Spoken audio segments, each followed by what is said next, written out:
Bonjour tout le monde. Alors aujourd'hui, on se retrouve pour la présentation de ma deuxième station à souder, la Veleman VTSSC 30N. J'ai beaucoup de recul dessus et je vous la conseille très clairement parce qu'elle est vraiment fiable. Et croyez-moi, vous allez voir, c'est simple et efficace et ça marche du tonnerre. Mais pourquoi est-elle aussi fiable ? Alors le petit truc à savoir, c'est que quand je l'ai acheté, il y avait un fil directement intégré au châssis de la station que j'ai remplacé par une prise IEC femelle porte-fusible. Pour le fusible, voilà la valeur. Pourquoi j'ai remplacé cette prise ? Tout simplement parce que c'était beaucoup plus pratique pour moi. Et pourquoi deux fois la même ? Tout simplement parce que des fois, quand on a besoin de faire une soudure sur son fer à souder, Comment on fait? Comment on fait? Comment on fait? je pense que vous avez compris, c'est le chat qui se mord la queue. Donc quand on veut faire ça, on a besoin d'un deuxième fer. Sans compter la pratique, etc. C'est plus agréable. Et vous le verrez régulièrement sur ma chaîne, il y a souvent des appareils qui sont redondants. Et en général, c'est pour une bonne raison. On l'allume via son interrupteur en façade. Donc ce qu'on voit dans un premier temps, c'est qu'il reste quelques secondes pour détecter que le fer fonctionne correctement.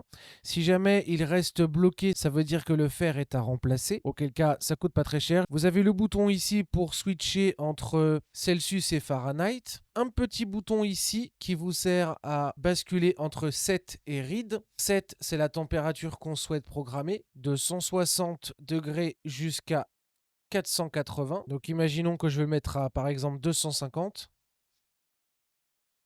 Je passe sur RID et là on voit la température monter tranquillement jusqu'à 250. Et une fois que c'est fait, il va se mettre à clignoter ici, voilà, pour dire qu'il est chaud. Il a atteint la température demandée. Ensuite, je vais vous faire un petit tuto rapide sur la soudure. Rien de compliqué. On m'a demandé comment dessouder un condensateur. Je vais vous le montrer tout de suite. C'est très simple. La petite éponge qui est sur le dessus, moi personnellement, je ne m'en sers jamais parce que j'ai une méthode un petit peu alternative qui fonctionne tout aussi bien, voire même mieux. Je vous expliquerai pourquoi. Et pourquoi je vous le conseille ce modèle-là ? Parce qu'il est très simple dans sa conception à l'intérieur. C'est une alimentation linéaire. Donc on n'est pas sur de l'alimentation à découpage, ce qui fait que c'est beaucoup plus simple à l'intérieur. Certes, la différence entre une alimentation à découpage et une alimentation linéaire, donc un transformateur, c'est la complexité, mais surtout le rendement. C'est-à-dire que ça consomme beaucoup et ça gaspille beaucoup. L'alimentation à découpage, c'est plus léger, plus économique, le rendement est meilleur, mais ça demande beaucoup plus de composants, donc forcément c'est beaucoup moins fiable. Et pourquoi je vous dis que cette station-là est vraiment très fiable ? Tout simplement parce que j'ai déjà la même. Et celle-ci, je l'ai depuis le 2 novembre 2016. La seule chose que j'ai eu à remplacer en 10 ans, c'est le potentiomètre qui est juste ici. Alors comment savoir si son potentiomètre est en panne ? Il suffit simplement d'essayer de faire un réglage de température. Et s'il s'avère qu'on a du mal ou qu'on n'arrive plus du tout à régler la température, là, il s'avère que c'est le potentiomètre qui est à remplacer. Ça coûte approximativement 3 euros. 3 euros en 10 ans, je pense que ça va. En plus, vous avez le fer qui est remplaçable très facilement. On débranche ici.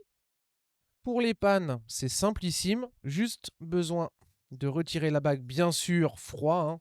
Sinon, vous allez vous brûler, bien entendu. Alerte au gogol, les enfants! Et on peut facilement retirer la panne.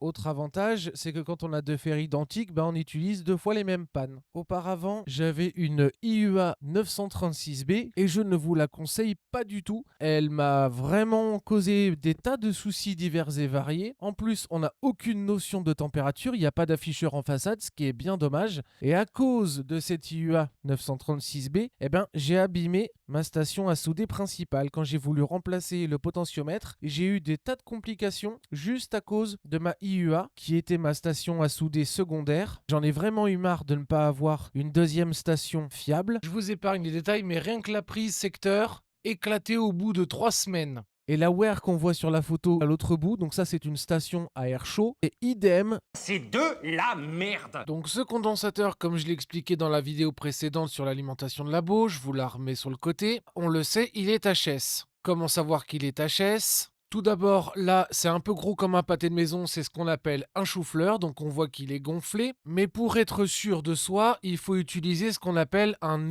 ESR mètre. Donc dans un premier temps, il faut dessouder le condensateur. Je place mes doigts juste en dessous. Je fais légèrement levier avec le doigt. Je vais sur l'autre pastille et cette fois-ci j'appuie. L'autre pastille, je lève, etc., etc. J'appuie, je lève sur chaque pastille, ce qui va délicatement finir par faire sortir le condensateur de ces pastilles. Voilà, donc on le voit bien, il était bien gonflé. Je prends ma tresse à dessouder et j'aspire le restant de l'étain avec la tresse sur chacune des pastilles, ce qui va me permettre de pouvoir insérer le nouveau condensateur beaucoup plus facilement. Donc une fois qu'on voit à travers les pastilles, c'est nickel. Maintenant, il faut nettoyer le flux. Donc c'est les petites taches noires qu'on voit sur le PCB, c'est rien de grave. Donc on prend un petit peu d'alcool isopropylique sur un coton-tige et on vient nettoyer les petites traces noires. Le but, c'est pour éviter de faire peur si jamais quelqu'un, par exemple, un futur technicien venait derrière, qu'il évite de prendre le condensateur pour un faux positif en panne, ce serait dommage. Et puis ça fait aussi un travail beaucoup plus propre. Une fois que le PCB est nickel, on va chercher un condensateur qui correspondrait à celui qu'on avait précédemment, mais en un petit peu mieux. Donc pour replacer correctement un condensateur, il y a une polarité. Vous voyez, la partie striée sur le cercle, c'est la partie négative. Il faut faire très attention quand on replace un condensateur de ne pas se tromper de polarité. Alors maintenant qu'on sait que sur le PCB, le négatif c'est la partie striée, comme on sait sur le condensateur. Vous voyez la bande blanche là ici avec le trait? Eh bien ça c'est typiquement le négatif. Et la patte la plus proche est celle qui correspond au négatif. Qu'ensuite, ce qu'il faut faire, moi ce que je vous conseille, c'est de prendre une petite pince et de venir remettre les petites pattes bien droites, ce qui facilitera la tâche pour replacer le condensateur. On place bien la bande blanche négative au niveau des stries du rond pour être sûr d'être sur la bonne polarité. Qu'à l'origine, on avait un 1000 microfarad 25 volts et j'ai choisi un 1000 microfarad pour 35 volts, ce qui sera un petit peu plus durable. Pour vous montrer la différence, on va utiliser le Pic Atlas ESR Gold. Le condensateur original était carrément en in-circuit leaky, donc autrement dit catastrophique. Et on voit bien que l'ESR était à 0,48 ohms, ce qui commence à faire beaucoup. Donc quand on voit in-circuit leaky, c'est poubelle directe. Et sur l'autre, on est à 933,8 microfarad pour 1000, ce qui est déjà nettement plus cohérent, et un ESR de 0,04, beaucoup plus faible, ce qui est nettement mieux. Plus la valeur ESR est faible, mieux c'est. ESR veut dire résistance série équivalente. Donc on fait bien attention au placement, on l'insère, ensuite on retourne le PCB, et il nous reste les deux petites soudures à refaire. On prend son fer, un petit peu d'étain, voilà, tout simplement. Avant de ranger son fer, on n'oublie pas de nettoyer sa panne. Plutôt que d'utiliser l'éponge fournie, je préfère la pierre d'ammoniac. Imaginons que le fer est bien chaud, on frotte le fer sur la pierre d'ammoniac, également sur la paille, et on peut éteindre le fer.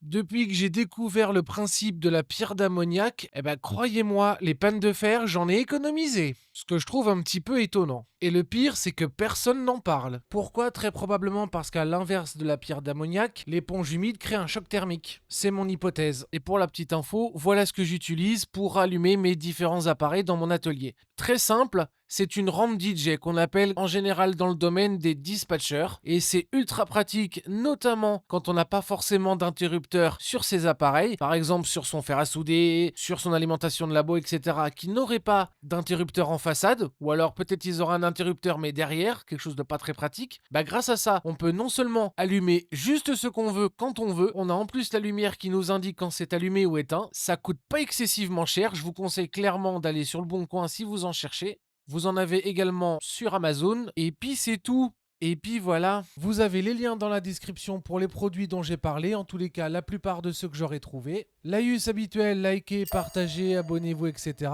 Et on se retrouve très vite pour parler de ma prochaine station à air chaud. A plus tard, salut!